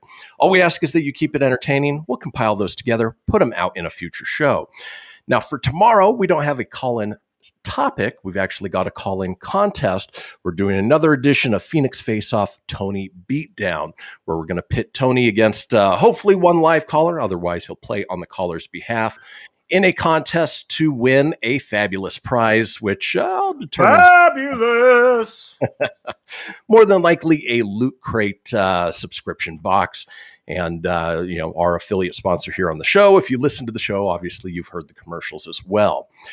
With that being said, I've pulled up a segment that I've titled Marketplace Blunders, which goes into the world of online marketplaces and buying from other essentially peer-to-peer buyers and sellers. We've all been there, whether it's Craigslist, Facebook Marketplace. And one of the reasons that I really don't sell anything on any of those anymore is because of the interactions that you have to deal with people. Some people are just so dumb when it comes to either negotiating or trying to make arrangements to pick up. And it's frustrating. It's a headache, man. Yeah, not worth the time. Tony, I know that at one point you drove all the way out to Pyramid Lake to pick up headphones for somebody. And that was a whole ordeal. Yes, for my uncle. Yeah, I brought Jenny with me and we went on this journey through the desert for a pair of wireless headphones for my Uncle Hank. I mean, the company was great, but it was weird. It was way, way in the middle of nowhere. It wasn't too far from Pyramid Lake, but gosh dang, that was out there. Whew. Well, not only that, you never know who's going to show up at your house or if you're going to show up at some weird back alley or some,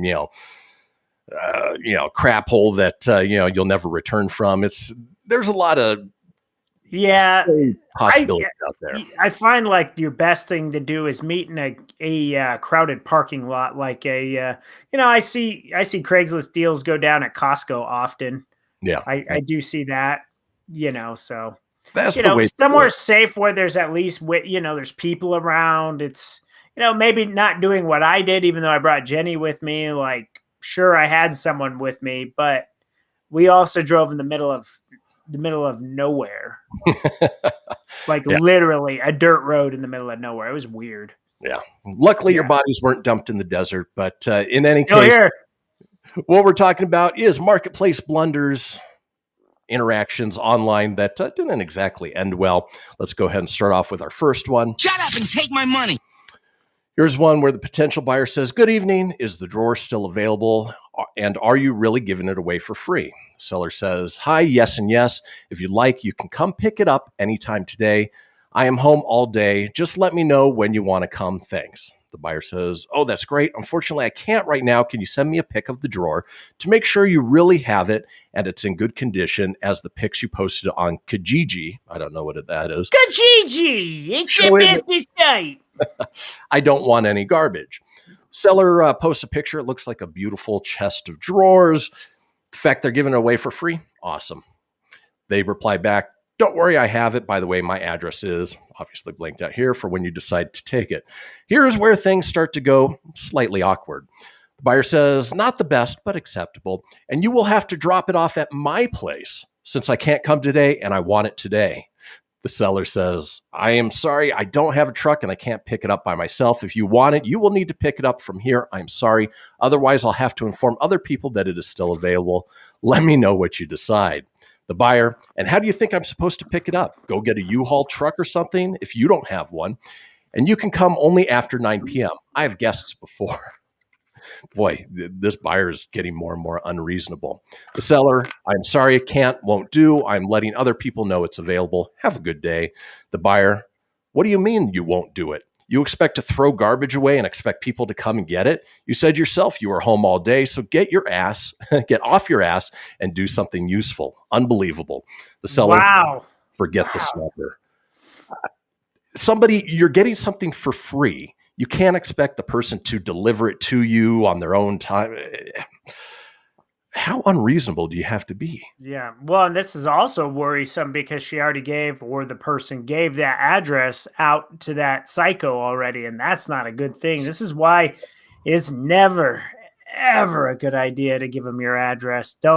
You always meet somewhere, man. Always. Yeah. Because people are nuts, man.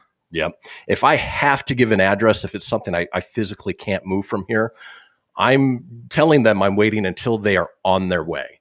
I'll give the address and do it that way. And of course, luckily I've got a couple scary looking dogs with me. So that way that helps.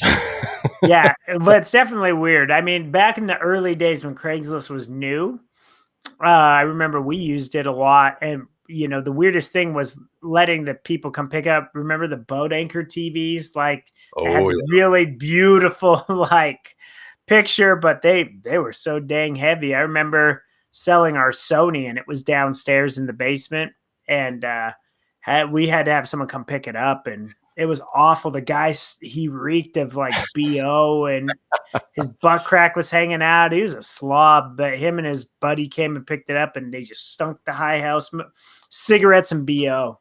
Ugh. But it was weird though, because I was thinking, oh man, I let these dudes in my house, and it's just me and my ex-wife at the time. Well, she was my wife at the time. And it was just weird. I'm like, I could have put us in some bad danger. So as the first and last time I ever had anyone come to the house to pick anything up, it was awkward. Probably a good idea.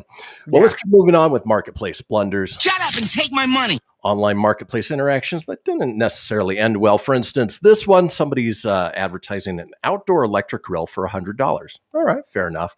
Potential buyer, "Is this still available? Would you take $60? Great negotiating tactic out of the gate. The seller, "Yes, it is still available. Best I can do is $70. Buyer, "Do $50 and you got a deal." The seller, "Why would I take less than your first offer?" The buyer, "Because I was given a budget that I wasn't given before." Seller, "That's not how negotiating works. My price isn't tied to your budget." The buyer, "Excuse me, my husband said $50 and I can't go over it." Seller, "Then why did you offer $60 initially?" Buyer, "Because I thought he would give me the extra $10. Seller, $75 and it's yours. They went up by $5. The buyer, "Oh, and you went up on your initial offer. So why did you do that?" The seller, I thought my wife was going to give me $5, but she isn't.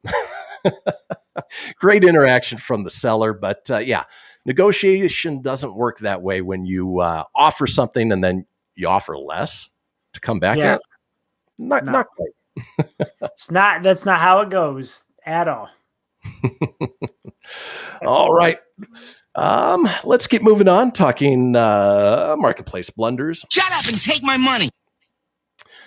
This one, potential buyer says, hi, is the harness still available? Seller, I think someone is coming to pick them up and waiting on a text back. We'll let you know if I don't hear back. Pretty common if you know somebody is coming along.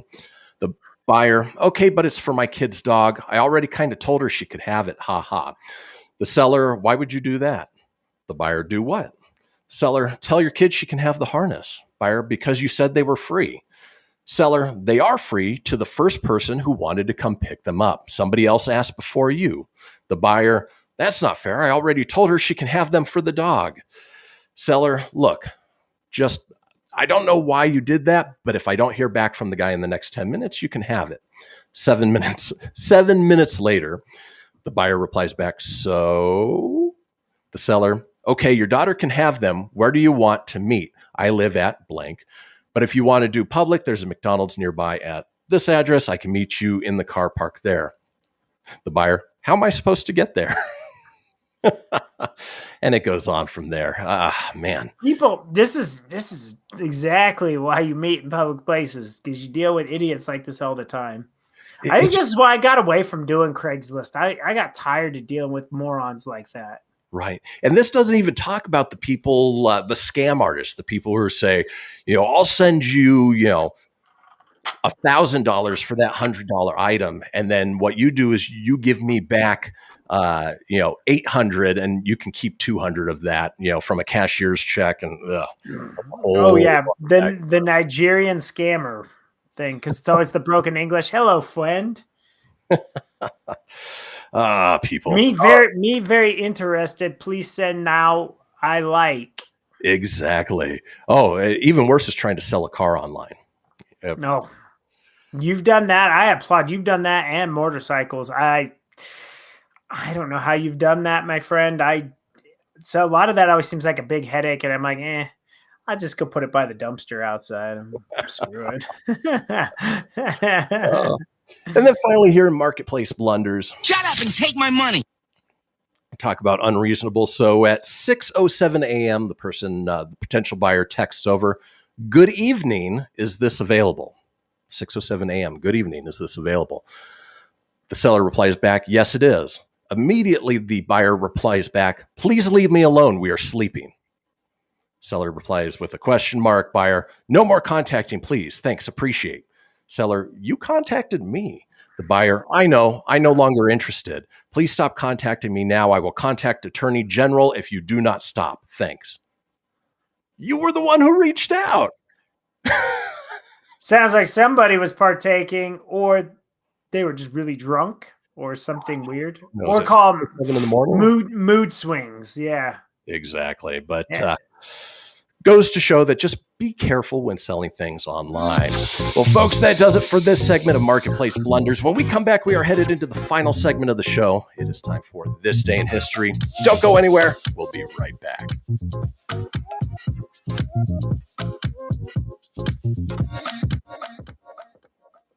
This is Mario Andretti.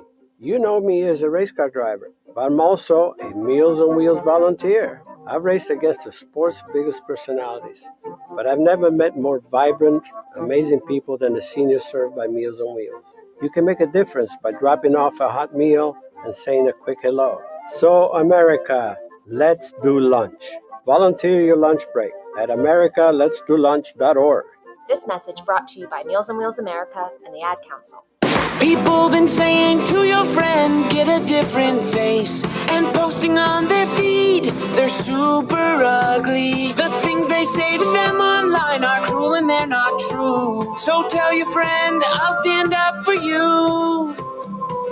Don't worry, I know what to do. Know someone being bullied online? You can be a witness and make a difference by letting the world know it isn't cool, and by letting your friend know you care. Learn more at eyewitnessbullying.org, brought to you by the Ad Council. Hope you enjoyed your meal. And I just want to say, he's lucky to have a brother like you. Lucky? Caring for my brother is far from easy. But he's a part of me, like my arms and legs, so I'll be his. No time for tired. Nothing can disable this love. He needs me, but I'm the lucky one, even though I need help now and then. If you're caring for a loved one, visit aarp.org/caregiving for care guides and community support for your strength. Brought to you by AARP and the Ad Council. Allison is perfect. I mean, she'd never tell you that. She's humble and perfect. She likes everyone. She even likes her untidy roommate's weird guinea pig. Allison, wait, are you texting and driving? Allison, no. That's the exact opposite of what I was just saying about you. Why, Allison? Why? Texting and driving makes good people look bad. Visit StopTextStopWrecks.org, brought to you by the National Highway Traffic Safety Administration and the Ad Council. I'm Paul George of the Indiana Pacers. When I was 6, my days were spent playing basketball. When I was 6, my dream was to make it to the NBA. When I was 6, my mom had a stroke. So I want you to learn to spot a stroke fast. F-A-S-T. F, face drooping. A, arm weakness. S, speech difficulty. T, time to call 911. I'm Paul George. Spot a stroke fast. Visit strokeassociation.org. Brought to you by the American Stroke Association and the Ad Council. My name is Lola Silvestri, and I'm going to be 95 this year. I was very independent. I fell, and I had to have Meals on Wheels. America, let's do lunch. 1 in 6 seniors faces the threat of hunger, and millions more live in isolation. Drop off a hot meal and say a quick hello. Volunteer for Meals on Wheels by donating your lunch break at americaletsdolunch.org. This message brought to you by Meals on Wheels America and the Ad Council. You're listening to Fenix Media. Listen live and explore more great shows at phoenixmedia.us.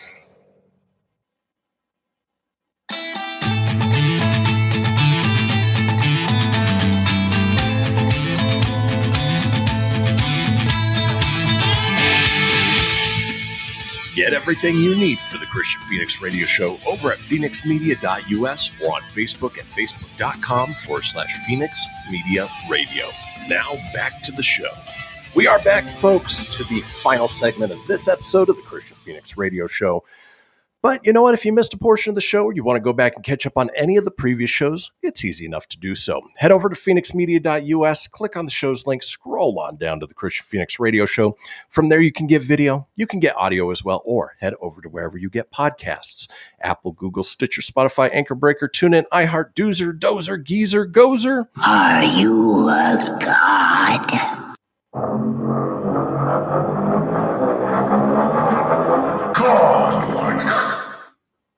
I have no idea what that was.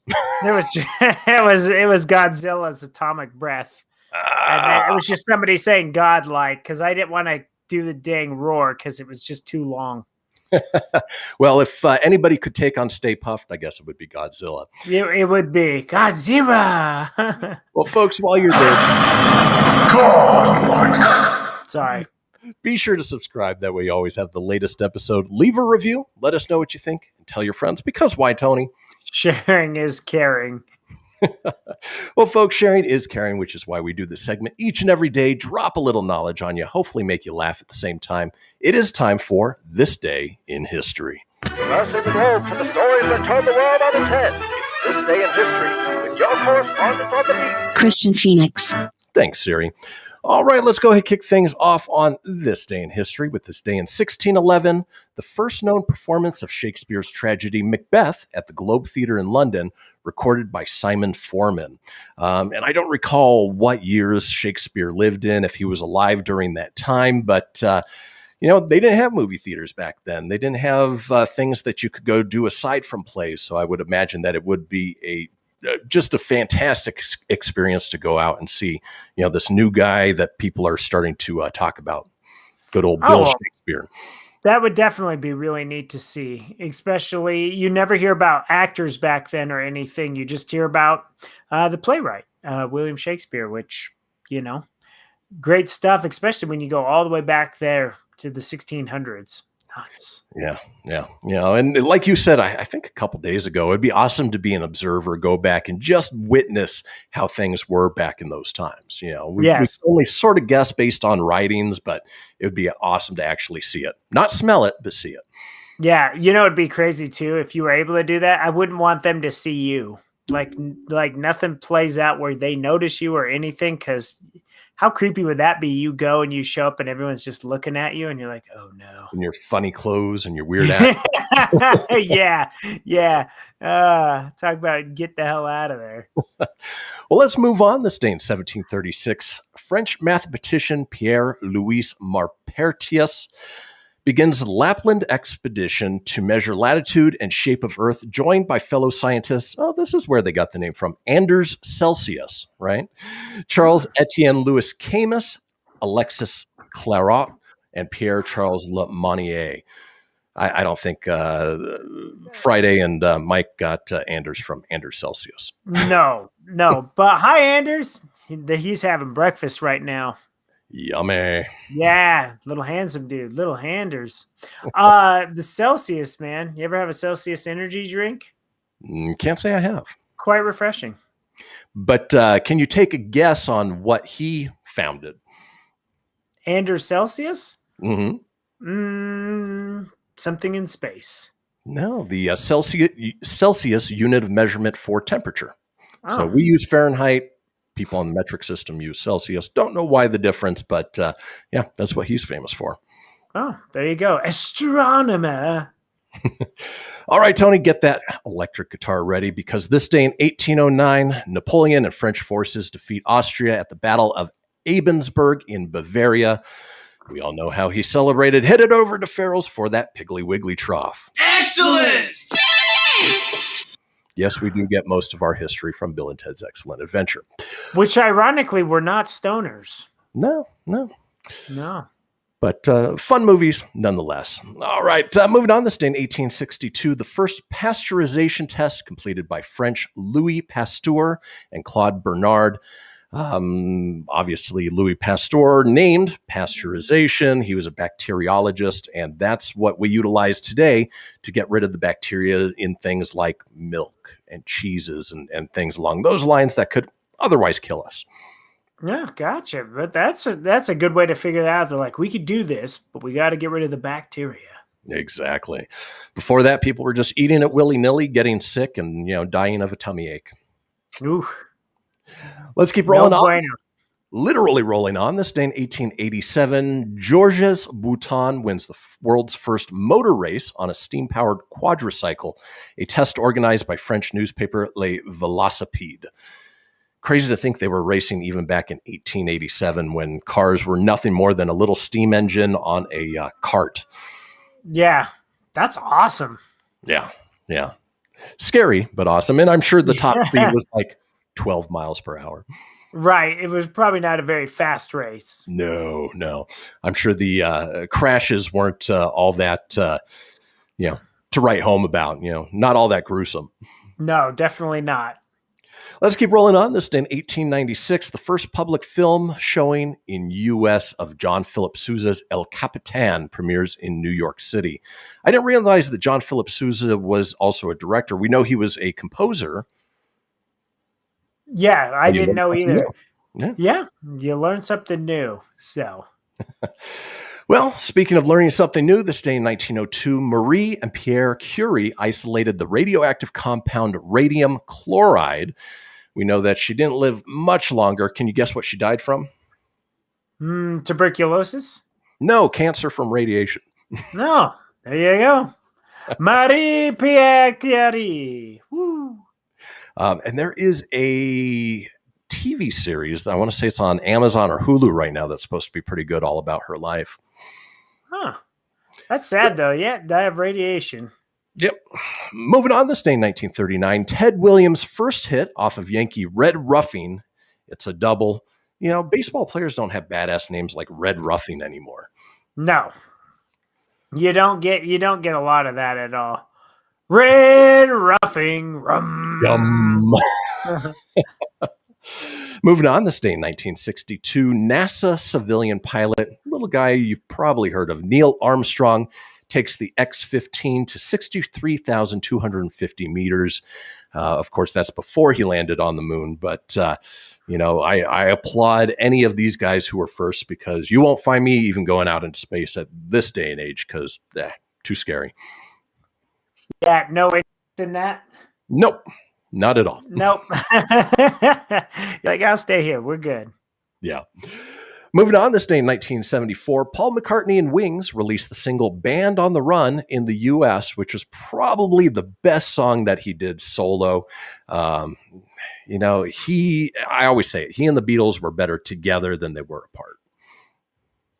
Yeah, they made the best music, obviously, together, but Band on the Run was definitely a popular one. Yeah.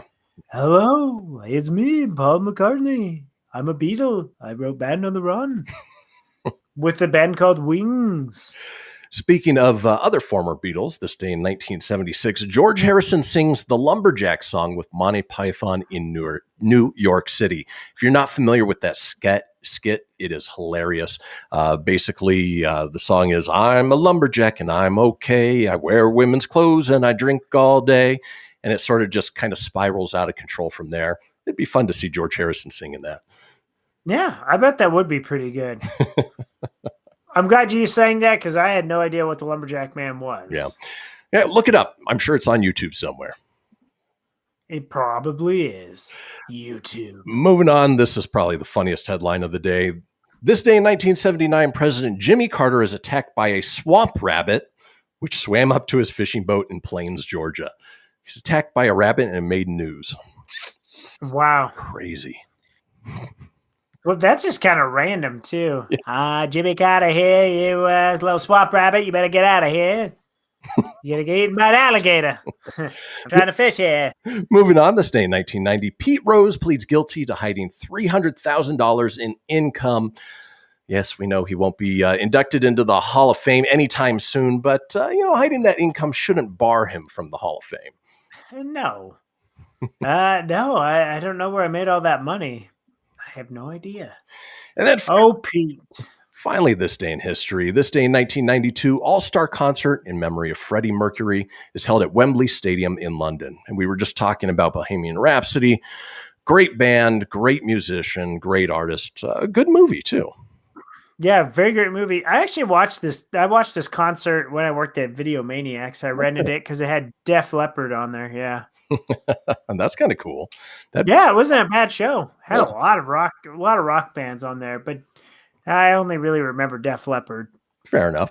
Well, folks, before we head out for the day, let's run down some of today's holidays, where we talk about the things that we celebrate. In addition to being 420, which it's not listed on here, it is Chinese Language Day. It is Lima Bean Respect Day. Respect those Lima, like lima bean. Here's one that goes hand in hand with 420. National Cheddar Fries Day. Yum. National Look-Alike Day. National Pineapple Upside Down Cake Day. And Volunteer Recognition Day. Well, folks, that does it for this Tuesday episode. We'll be back tomorrow on a Wednesday with Words Are Hard. Hopefully you will all join us then. Enjoy the rest of your Tuesday. Happy 420, everybody. We'll see you all.